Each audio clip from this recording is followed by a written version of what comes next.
మిత్రులందరికీ నమస్కారం. రేడియో రాంబాబు ఛానల్‌కి స్వాగతం. ఎలా ఉన్నారు? ఇవాళ 50 ఏళ్ళు పూర్తి చేసుకుంటున్నటువంటి 'షోలే' సినిమా గురించి ముచ్చటించుకుందాం. 'షోలే' సినిమా వచ్చినప్పుడు ఈ 60లో ఉన్న వాళ్ళందరం కూడా అప్పటికి టీన్స్‌లో ఉన్నాం. నేనప్పుడు 14 ఏళ్ల వయసు నాది. 10థ్ క్లాస్ చదువుతున్నాను. నిజానికి 'షోలే' నాకు ఎలా తెలిసింది గుర్తు రావట్లా. కానీ చెప్తాను గానీ 'షోలే' విశేషాలు ఎప్పుడు చదివినా ఆశ్చర్యమే. ఎందుకంటే 'షోలే' నన్ను ఆల్మోస్ట్ ఒక 10 సార్లన్నా చూసుంటాను. ఇప్పటికీ కూడా యూట్యూబ్ అందుబాటులో ఉంది కాబట్టి ఎప్పుడన్నా 'షోలే' చూస్తూనే ఉంటాను. మా తరం వాళ్ళకి 'షోలే' డైలాగ్స్ కంఠతా వచ్చేసేవి. 'కిత్నే ఆద్మీ థే' అని గాని, 'సర్కార్ పూరే 50,000' అని సాంబా చెప్పిన డైలాగ్ కానీ ఇవన్నీ కూడా 'ఏ పూఛనా తుమ్హారా కామ్ నహీ హై' అని సంజీవ్ కుమార్ చాలా గంభీరంగా చెప్తాడు. ఇలాంటివి ఎన్నో ఉంటాయి. 'షోలే' నిండా డైలాగులు కానీ, 'షోలే' నిర్మాణం 'షోలే' మీద పుస్తకం వచ్చింది. అనుపమ చోప్రా రాసిన పుస్తకం గుర్తుంది కదా! 'The making of a classic' అనే పుస్తకం. ఇవన్నీ 'షోలే' అంటే ఎన్ని 'షోలే' సక్సెస్‌ని ఎవరికిస్తారు క్రెడిట్? చాలామంది రైటర్స్‌కి ఇస్తారు. సలీం జావేద్ వల్లనే 'షోలే' అనుకుంటారు. కానీ సలీం జావేద్‌తో పాటు అసలు రమేష్ సిప్పి కూడా చెప్పాలి కదా! ఈ సినిమా తీద్దాం ఒక వెస్టర్న్ కర్రీ అని చెప్పి అంటారు ఆ రోజుల్లో. అంటే ఒక వెస్టర్న్ కౌబాయ్ లేదంటే ఒక వెస్టర్న్ క్లాసిక్ లాంటిది తీద్దాం అనేటువంటి ఐడియా రమేష్ సిప్పికి వచ్చింది కదా! అతనికి కాస్టింగ్ అద్భుతంగా కుదిరింది. ద్వారకాది వేచ ఫోటోగ్రఫీ లేకపోతే 'షోలే' ఎక్కడ ఉంటుంది? ఆర్‌డి బర్మన్ సంగీతం లేకపోతే 'షోలే' ఎక్కడ ఉంటుంది? సరే మెయిన్ పిల్లర్స్ ఇక ఆర్టిస్ట్‌లో మనం చూస్తే మొదట ఫస్ట్ ఫిలింతోనే అద్భుతమైనటువంటి ఒక దాన్ని ఏమంటాం మనం, దానికి నో నో లుకింగ్ బ్యాక్ అన్నట్టుగా మొదటి చిత్రంతోనే ఒక ఒక ఒక కల్ట్ స్టేటస్ సంపాదించినట్టు అంజద్ ఖాన్ని హీరో అంటామా, విలన్గా నటించిన. సరే అప్పటికి ధర్మేంద్ర, అమితాబ్ బచ్చన్ ఒక అద్భుతమైనటువంటి ఒక కెమిస్ట్రీ అంటారు కదా, వాళ్ళిద్దరూ అంత అద్భుతంగా నటించడం కానీ. సో హేమా మాలిని కూడా గ్లామర్తో పాటు ఒక రస్టిక్ బ్యూటీ లేదంటే ఒక అమాయకత్వం ముగ్ధమోహనత్వపు టాంగా నడిపే అమ్మాయిగా కానీ, ఠాకూర్ బల్దేవ్ సింగ్గా ఒక గంభీరంగా నటించేటువంటి సంజీవ్ కుమార్, వీళ్ళందరూ ఎలా చిన్న పాత్రలు కూడా 'షోలేని నిలబెట్టాయి. 'షోలే' తీసిన దర్శకుడు రమేష్ సిప్పి ఫస్ట్ ఆయన లండన్ స్కూల్ ఆఫ్ ఎకనామిక్స్లో చేరినప్పుడు అక్కడ కొద్ది రోజుల్లోనే వాళ్ళ నాన్నకి కబురు పెట్టాడు. నాన్న నేను బొంబాయి, అంటే జేపీసీపీ ప్రొడ్యూసర్ కదా, బొంబాయి స్టూడియో వాసనే నన్ను వెంటాడుతోంది, నాకు సినిమాలోకి రావాలంటే తండ్రి వెంటనే వచ్చేసేయని చెప్పాడు. ఎవరన్నా చెప్తారా? అంత భరోసా ఇస్తారా? రమేష్ సిప్పి చెప్పి వెనక్కి వచ్చామని చెప్పాడు, వచ్చేసాడు. అసిస్టెంట్ డైరెక్టర్గా జాయిన్ అయిపోయాడు. తను తీసిన మొదటి సినిమా అనుకుంటా 'అందాజ్'. అది రాజేష్ ఖన్నా, షమ్మి కపూర్. అప్పుడు దాంట్లో హేమాలిని కూడా ఉంది, సిమీ గర్ల్ ఉంది. ఒక మోస్తరుగా ఆడిన సినిమా అనుకోవచ్చు. దానికి కూడా సలీం జావేదే రచన. తర్వాత 'సీతార్ గీత' బ్రహ్మాండంగా రామోర్ శ్యామ్ని కొంచెం ఫిమేల్ వెర్షన్తో తీశారు, అద్భుతంగా నడిచింది. ఆ తర్వాత కదా ఇప్పుడు నెక్స్ట్ అతను బ్రహ్మాండమైనటువంటి ఒక వెస్ట్రన్ కర్రీ సినిమా తీయాలి అనుకున్నప్పుడు సలీం సాబ్ కథ లైన్ ఫస్ట్ అనుకున్న కథా లైను సలీం సాబ్ చెప్పాడంటారు. ఆయన చెప్పిన కదా, ఆర్మీ మేజర్ కుటుంబాన్ని డెకాయిట్స్ తుడిచిపెట్టేస్తే, అంటే వాళ్ళని సమూలంగా నాశనం చేస్తే తన కుటుంబాన్ని, అతను ఇండిసిప్లిన్గా ఉన్నటువంటి ఇద్దరు జూనియర్ ఆఫీసర్ని తీసుకొచ్చి వాళ్ళ ట్రైనింగ్ ఇచ్చి వాళ్ళ చేత ఆ డెకాయిడ్ తోటి పోరాడటం ఏదో అదే అనుకున్నారు. కానీ ఆర్మీ నేపథ్యం అంటే చాలా రెస్ట్రిక్షన్స్ ఉంటాయి అని చెప్పని దాన్ని మార్చి ఒక రిటైర్డ్ పోలీస్ ఆఫీసర్గా మార్చారంట. ఇది సరే. ఇక్కడి నుంచి కథలో స్క్రిప్ట్ని వాళ్ళు 6 నెలలు టైం తీసుకుని సలీం జావేద్ దాన్ని అద్భుతంగా డెవలప్ చేశారు. విచిత్రం ఏమిటంటే 'షోలే' లాంటి కథలు అప్పటివరకు వచ్చాయి. 'మేరా గావ్ మేరా దేశ్', 'ఖోటే సిక్కే' ఇట్లాంటి సినిమాలు వచ్చాయి. అంటే వాటి నేపథ్యం వేరేలా ఉండేది. మనకి ఫస్ట్ టైం మీరు 'షోలేలో' చూస్తే, అంటే మీకు చంబల్ వ్యాలీలో ఉండేటువంటి డెకాయిట్ లాగా ఇంత పెద్ద బొట్టు పెట్టుకుని, లేదంటే ఒక జై భవానీ అంటూ ధోతి, అలాగే దాని మీద షర్ట్ వేసుకుని భుజాన గన్ను పెట్టినటువంటి బందిపోట్లా కాకుండా మీరు అమ్జద్ ఖాన్ ఎలా ఉంటాడు, ఒక గ్రీన్ ఫ్యాటిక్స్ వేసుకుంటాడు, ఆర్మీ డ్రెస్ లాంటిది వేసుకుంటాడు. సో అక్కడ లొకేల్స్ కూడా వాళ్ళు చెంబల్ వ్యాలీ అనుకోలేదు, చెంబల్ వ్యాలీ బాగా చూపించేశారు, కొత్తగా చూపించాలనుకుని వెతికి ఆ లొకేషన్ పట్టుకున్నారు. అది కర్ణాటక బెంగళూరు మైసూర్ రూట్లో మీకు కనిపిస్తుంది, రామనగర అనే రైల్వే స్టేషన్. సో అక్కడ ఆ కొండలు కూడా కనిపిస్తాయి, అలాంటి నేపథ్యాన్ని తీసుకున్నారు. అది ఒకటి. తర్వాత నటీనటుల ఎంపికల్లో ధర్మేంద్ర ఎలాగా అనుకున్నారు, ప్రాబ్లం లేదు, ఇక్కడ సీతావర్ గీతాలో ఉన్నాడు అతను. అమితాబ్ బచ్చన్ రోల్కి మొదటగా అనుకుంది శత్రుఘ్న సిన్హాని. శత్రుఘ్న సిన్హా అయితే కానీ శత్రుఘ్న సిన్హా ఒక యాటిట్యూడ్ ఉంటుంది, ఆ యాటిట్యూడ్ భరించడం కష్టం అని చెప్పి డ్రాప్ చేశారు. అప్పుడు జంజీర్ సినిమాతోటి హిట్ కొట్టినటువంటి అమితాబ్ ఇంకా ధర్మేంద్ర అంతటి సూపర్ స్టార్ కాలేదు. ఒక పార్టీ జరుగుతున్నప్పుడు అంటే సిప్పి గారు ఈ సినిమా లాంచ్ టైంలో పార్టీ ఇచ్చినప్పుడు అమితాబ్ అటు ధర్మేంద్రని రిక్వెస్ట్ చేశాడు, జావేద్ అఖ్తర్ని రిక్వెస్ట్ చేశాడు, నన్ను కొంచెం ప్రమోట్ చేసి నాకు ఆ రోల్ వచ్చేది చూడండి బాబు అని చెప్పాను. అది కూడా ఒక కారణం. తర్వాత సంజీవ్ కుమార్ రోల్కి యాక్చువల్గా వాళ్ళు దిలీప్ కుమార్ సంప్రదించారు. దిలీప్ కుమార్ ఎందుకో నచ్చలేదు ఆయనకే, రిజెక్ట్ చేశాడు. తర్వాత ఇంటర్వ్యూలో సబ్సిక్వెంట్గా చెప్పాడు ఆయన, నేను వదులుకోకుండా ఉండాల్సిందని చెప్పాను. ప్రాణ్ కూడా సజెస్ట్ చేశారు చాలామంది, సంజీవ్ కుమార్నే డిస్కరేజ్ చేసి ప్రాణ్ నయం కదా అని చెప్తే సంజీవ్ కుమార్ యాక్టింగ్కి అటు జీపీ సిప్పికి రమేష్ సిప్పికి చాలా ఇష్టం, అందుకని వాళ్ళు సంజీవ్ కుమార్కి ఓటేశారు. ఇకపోతే అమ్జద్ ఖాన్ పాత్రకి ఫస్ట్ అనుకున్నది డానీ డెంజప్ప. ఇవన్నీ మీకు తెలిసే ఉండొచ్చు. డానీ డెంజప్ప ఎందుకు చేయలేదు అంటే అతను అప్పటికే ధర్మాత్మ, గాడ్ ఫాదర్ కొంచెం రీమేక్ లాంటిది, ఫ్రీ మేక్ అనుకుందాం, దాన్ని ఫిరోజ్ ఖాన్ నిర్మిస్తున్నారు, దానిలో పాత్ర చేస్తున్నాడు డానీ డెంజప్ప. సో అందువలన తను ఒప్పుకోలేకపోయాడు ఆ సినిమాకి. సరే, తర్వాత విలన్ ఎవరు అని వెతికినప్పుడు ఇక అప్పుడు జావేద్ అఖ్తర్లకి మీకు గుర్తునే ఉంటుంది, అమ్జద్ ఖాన్ బ్రదర్ ఇంతియాజ్ అప్పటికే సినిమాలు వేస్తున్నాడు, యాదోన్కి భరత్లో తను ఒక విలన్గా ఉంటాడు. ప్లస్ అమ్జద్ ఖాన్, ఇంతియాజ్ ఖాన్ వీళ్ళిద్దరు కూడా అప్పటికే థియేటర్లో కూడా ఉన్నారు, బాంబే థియేటర్లో ఉన్నారు.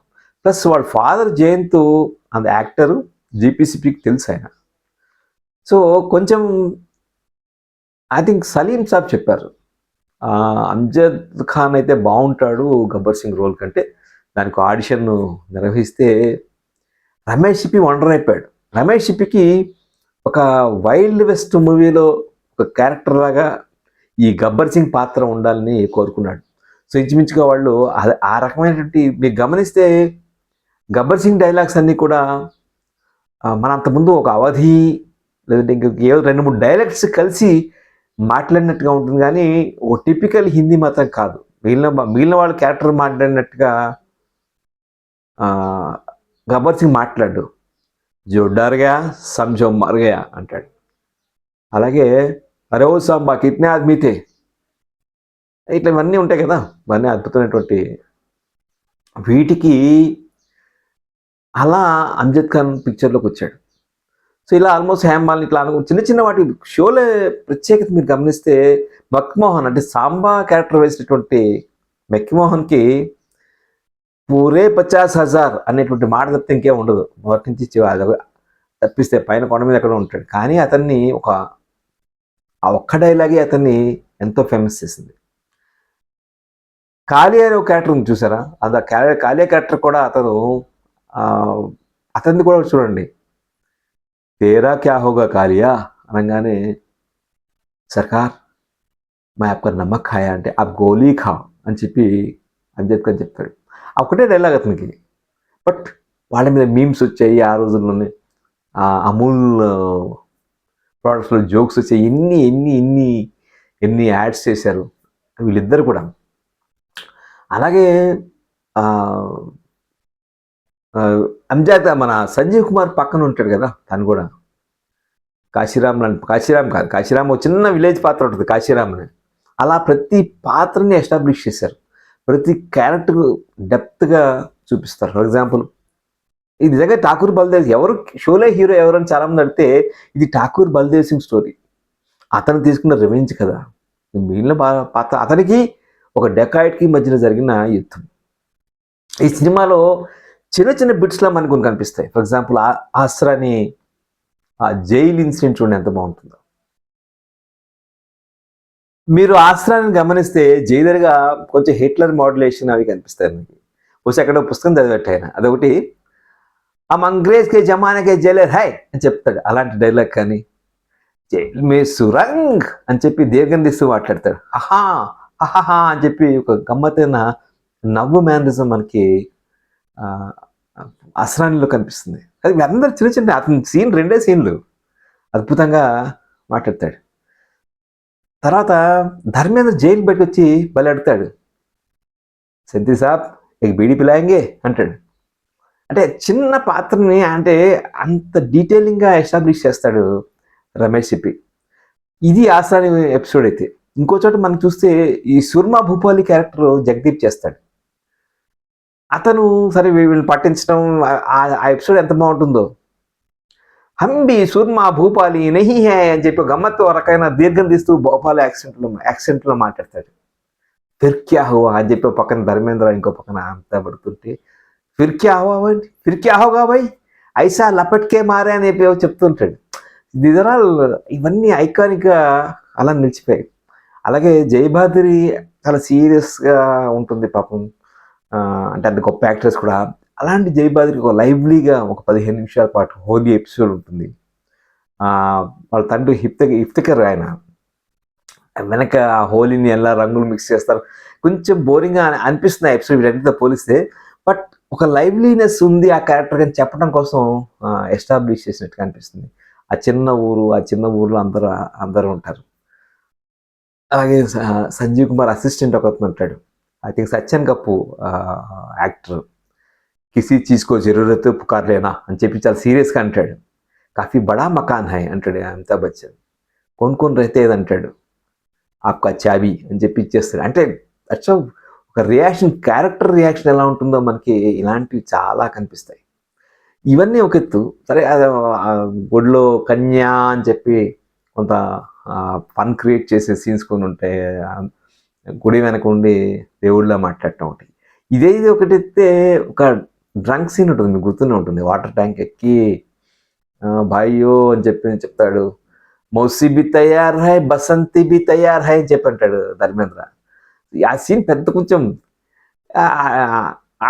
అక్కడ ఒక ఊరు క్యారెక్టర్ అడుగుతుంది, ఈ అంగ్రేజ్ లోకి మర్తే క్యో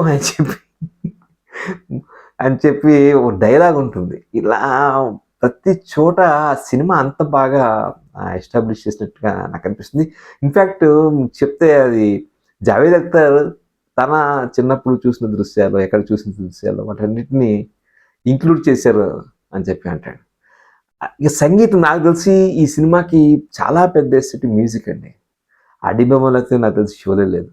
5 పాటలు, ఏ దోస్తీ పాట కానీ, చివరిలో వచ్చి ఓ జానే జహా జబ్ తక్ హై జానే జహా అనే పాట కానీ, స్టేషన్ సే కోయి జబ్ రూట్ జాయే అనేటువంటి కోయి హసీనా జబ్ రూట్ జాయే అనేటువంటి పాట కానీ, మెహబూబా పాట కానీ, హోలీకే రంగ్ అలాగే బేక్ జాయింగ్ అనేటువంటి పాట ఉంటుంది. ఆ హోలీ పాట కానీ ప్రతి పాట అద్భుతంగా ఉంటుంది. ఒక రికార్డింగు అమితాబ్ బచ్చను జయబాద్రికి కలిపి అంటే ఒక సైలెంట్ లవ్, అన్స్పోకెన్ లవ్ అంటాం కదా, అలాంటిది ఉంటుంది.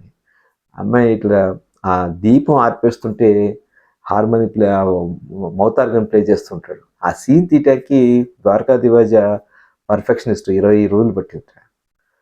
అలాగే గబ్బర్ వచ్చినప్పుడల్లా ఒక రకమైన ఒక నక్కల ఓడ వచ్చినట్టుగా ఒక రకమైనటువంటి కొంచెం భయం వేసినట్టే ఉంటుంది ఆ మ్యూజిక్ ఇవ్వటం. కానీ ఒక ట్రైన్ రాబరీ సీన్ ఉంటుంది. ఆ రాబరీ సీన్లోనే ఈ కాయిన్ వేయటం మనం చూస్తాం, టాస్ వేయటం. ఆ కాయిన్ చివరిలో మనకి అది సస్పెన్స్ చూపిస్తాడు. 2 వైపులా రాజే ఉంటాడు, కింగ్ జార్జ్ బొమ్మ అటు ఇటు ఉంటుంది. ఇట్లా విసిరేస్తాడు ధర్మేంద్ర దాన్ని. ఆ రోజుల్లో రామకృష్ణ 70mm చూసినప్పుడు అది మన మీద పడినట్టుగా అనిపించేది. అంత గొప్పగా 70mm స్టీరియోఫోనిక్ సౌండ్ అవన్నీ ఉండేది. సో ఇలా చెప్పుకుంటూ వెళ్తే షోలేలో అనేక విశేషాలు ఉంటాయి. అందుకే ఎస్పెషల్లీ ఆ డైలాగ్స్ ఇవన్నీ కూడా సినిమా మొదట్లో 2 వారాలు ఫ్లాప్ టాక్. దానికి కారణం అంటే మొత్తం ఇప్పుడు యూట్యూబ్ రివ్యూలు ఏ విధంగా భయపడుతున్నారో మొత్తం అప్పుడు రివ్యూలన్నీ కూడా నెగెటివ్‌గా ఒక్క రివ్యూ కూడా పాజిటివ్‌గా లేదు. అయినా సిప్పి భయపడలేదు. ఈ సినిమా ఆడుతుంది అనేటువంటి ఒక ధైర్యంతోనే ఉన్నాడు. అది ఆడింది కూడా.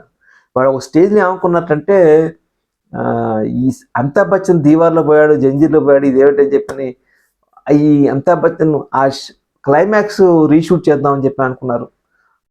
కానీ స్లోగా పికప్ అయింది. తర్వాత ఈ డైలాగ్స్ అన్నీ కూడా రికార్డ్స్‌గా కూడా వచ్చాయి. క్లైమాక్స్ విషయంలో కూడా ఒరిజినల్ క్లైమాక్స్‌లో సంజీవ్ కుమార్ అమ్జద్ ఖాన్ చంపేస్తాడు. అప్పట్లో ఎమర్జెన్సీ సెన్సార్‌షిప్ ఇవన్నీ ఉండటం వల్ల అంత గ్లోరిఫికేషన్ ఆఫ్ వయలెన్స్ ఉండకూడదని చెప్పి ఆ క్లైమాక్స్ మళ్ళీ రీషూట్ చేయించారు. అయితే డైరెక్టర్స్ కట్ అని చెప్పి 2002లోనో 3లోనో డైరెక్టర్ కట్ మళ్ళీ 204 మినిట్స్ సినిమాని రిలీజ్ చేశారు. ఒరిజినల్ థియేటర్లో మాత్రం మనకి 190 మినిట్స్ మాత్రమే ఉంటుంది. 3 గంటల 7 నిమిషాలు 8 నిమిషాలు ఇలా ఉంటుంది. సో ఈ సినిమాని మళ్ళీ దాన్ని రిస్టోర్ చేసి మళ్ళీ దాన్ని ఇటలీలో జరిగిన ప్రీమియర్లో రిలీజ్ చేశారు. మరొకటేమో కెనడా టొరంటో ఫెస్టివల్లో రిలీజ్ అయిపోతున్నారు. అయితే ఇండియాలో రిలీజ్ చేస్తే చూడాలని నాకు తెలిసి షోలే అభిమానులందరూ ఆసక్తిగా ఎదురు చూస్తుంటారు. అందుకనే షోలే గురించి ఎంత చెప్పుకున్నా ఎన్ని చెప్పుకున్నా ఇంకా తనివి తీరదు. షోలేట మీరు నమ్ముతారు లేదో 60 సెంటర్లో సంవత్సరం పాటు ఆడింది. ఒక బాంబే మినరవాలో 5 సంవత్సరాలు ఆడింది ఆ సినిమా.